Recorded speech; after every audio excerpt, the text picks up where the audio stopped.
जय हिंद स्टूडेंट्स। और आज बहुत दिनों के बाद मैं फिर से आपके सामने आ चुका हूँ और फिर वही एक सीरीज के साथ। और ये जो सीरीज है आपके एग्ज़ाम के पॉइंट ऑफ व्यू से बहुत इम्पोर्टेंट है। और इस सीरीज में मैं करूँगा क्या कि मेरा पूरा कोशिश रहेगा कि आपके साइंस और सोशल साइंस, ठीक है, दोनों का मल्टीपल चॉइस क्वेश्चंस जो आपके एग्जाम में आई थिंक 40 आएंगे, तो वो क्वेश्चंस को मैं कराऊंगा आपको, राइट। और 10-10 का सेट रहेगा, आप सारे क्वेश्चंस को करोगे और साथ में करोगे, कॉपी और पेन होगा तो उसको लेके बैठोगे आप। और ध्यान रहे, है ना, कि आप उसे नोट भी करना है आपको। तो जो सबसे पहले जो मैं यहाँ पे लिया हूँ चैप्टर, वो है बायोलॉजी का, राइट। बायोलॉजी का जो आपका चैप्टर है यहाँ पे, उस चैप्टर का नाम है लाइफ प्रोसेस। ये चैप्टर नंबर 6 है आपके। हाँ, और इसमें मैं करने क्या वाला हूँ कि एक एक क्वेश्चन जो है मल्टीपल चॉइस सभी का जो वन वर्ड क्वेश्चन है, जैसे लिखो कवकों में किस विधि द्वारा पोषण होता है, तो आपको बताना है कि कवकों में किस विधि द्वारा पोषण होता है। तो आपने पोषण पढ़ा होगा, राइट। पोषण जो आपका लाइफ प्रोसेस से ही रिलेटेड है। तो लेट में चेक दिख रहा है या नहीं, हाँ दिख रहा है। तो किस विधि द्वारा होता है कवकों में पोषण, किस विधि द्वारा, है ना। तो कवकों में जो पोषण होता है वो पर पोषण होता है। कैसा होता है? पर पोषण, राइट। कवकों में जो पोषण होता है वो पर पोषण होता है ना। नेक्स्ट जो सेकंड नंबर का जो क्वेश्चन है वो देखेंगे आप। देखो, जीवाणुओं में किस प्रकार का पोषण पाया जाता है।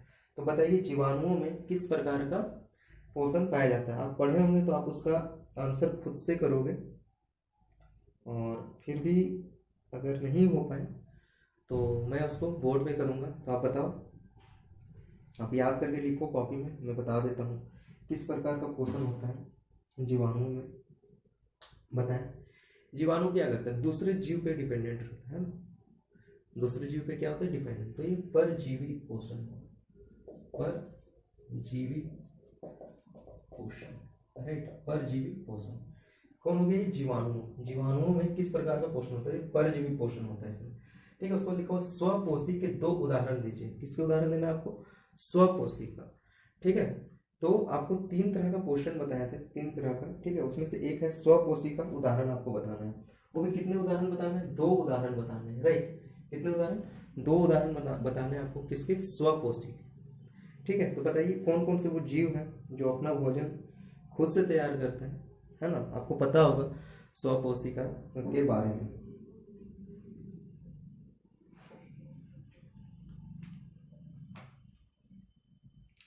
तो इसमें जो होगा 2 एग्जांपल्स जो है आपके,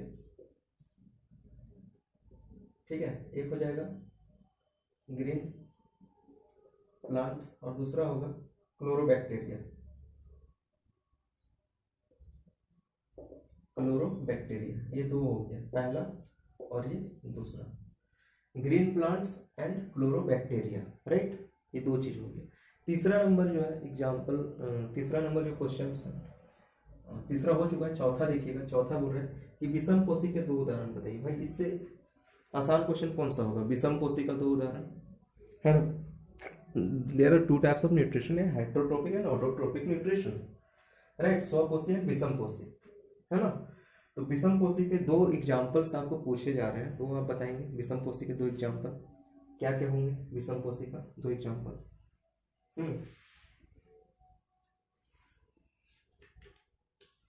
जितने भी एनिमल्स हैं वो विषम पोषी हैं, राइट। 2 एग्जांपल मैं लिख दूं आपका विषम पोषी का इधर साइड में।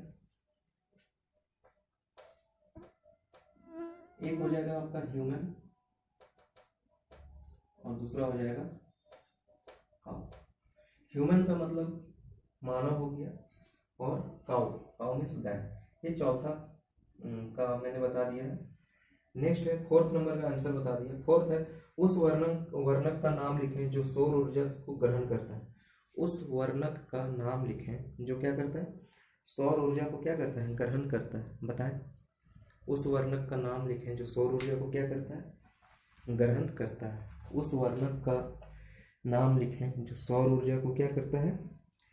ग्रहण करता है। उस वर्णक का नाम लिखें जो सौर ऊर्जा को ग्रहण करता है। तो बताएं इसको, सौर ऊर्जा को, सनलाइट को कौन ग्रहण करता है प्लांट में? वो होता है आपका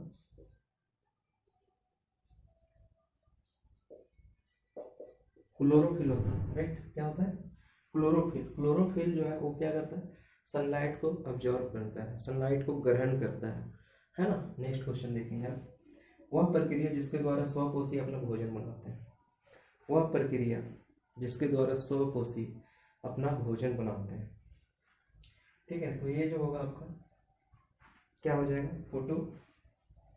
फोटोसिंथेसिस, ठीक है ना?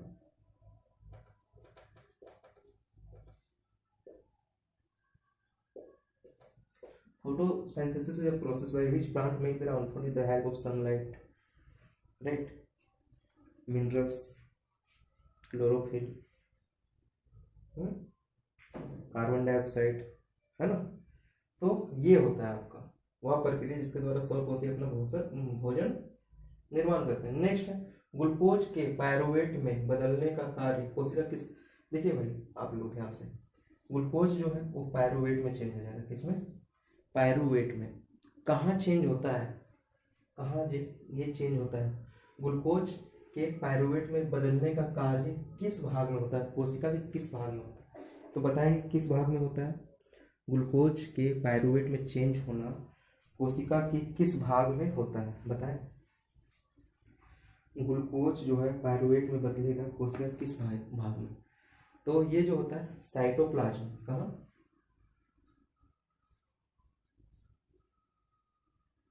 इसको होता है कोशिका द्रव्य, क्या बोलेंगे? कोशिका द्रव्य। ये साइटोप्लाज्म में होता है, राइट? कहाँ होता है? साइटोप्लाज्म। नेक्स्ट है किसी एक पादप परजीवी का नाम बताएं। पादप मीन्स प्लांट, ठीक है?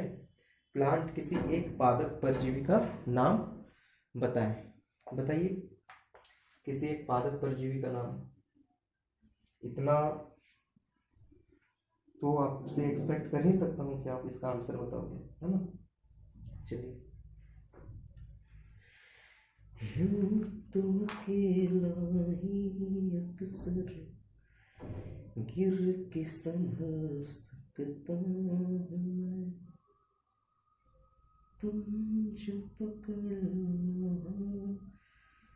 तो मेरा दुनिया बदल सकता हूँ। पादप परजीवी, है ना? अमरबेल होगा, क्या हो जाएगा इसका? अमरबेल, अमरबेल, ठीक है? अमरबेल होगा इसका आंसर, राइट? और इसमें नेक्स्ट जो है वो देख लेते हैं हम लोग, हाँ? इसमें अमरबेल होगा। और अगला जो क्वेश्चन है इसमें वो देखिए क्या है।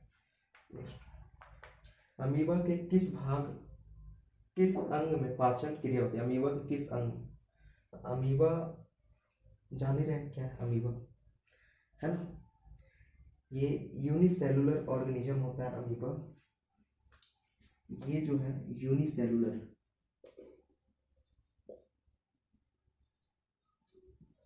यूनिसेलुलर मतलब एक कोशिकीय जीव होता है। और किस अंग में होता है?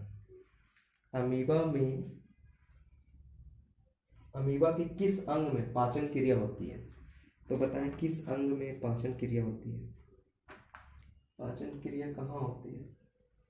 तो जगह का नाम है आपका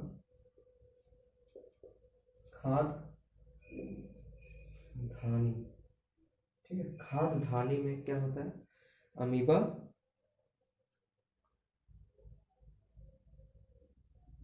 के भोजन का पाचन होता है, राइट?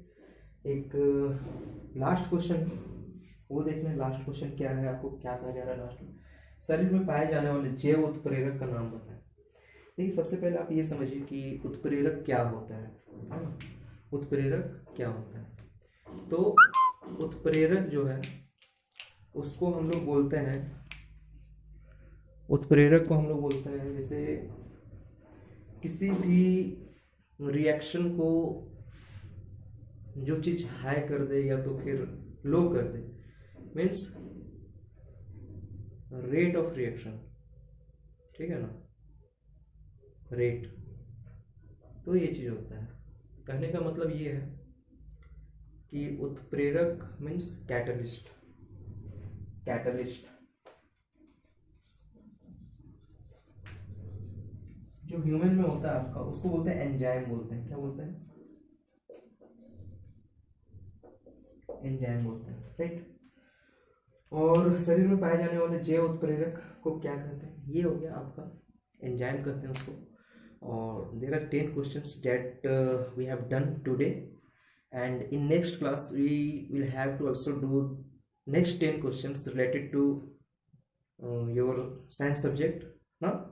और चैप्टर होगा आपका यही लाइफ प्रोसेस ही होगा, और इसमें हम लोग 10 क्वेश्चंस फिर करने वाले हैं। हाँ, और ये जो क्वेश्चंस का सीरीज जो है वो आते रहेगा इसी तरह से, और आई विल ट्राई टू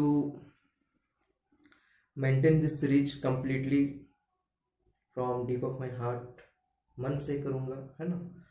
और देखते हैं क्या होता है फिर आगे, राइट। तो चलिए ये देख लें आप लोग वीडियो, और कितने नंबर लाए हैं आप उसको नोट करेंगे। हाँ, तो मिलते हैं नेक्स्ट वीडियो में, तब तक के लिए जय हिंद।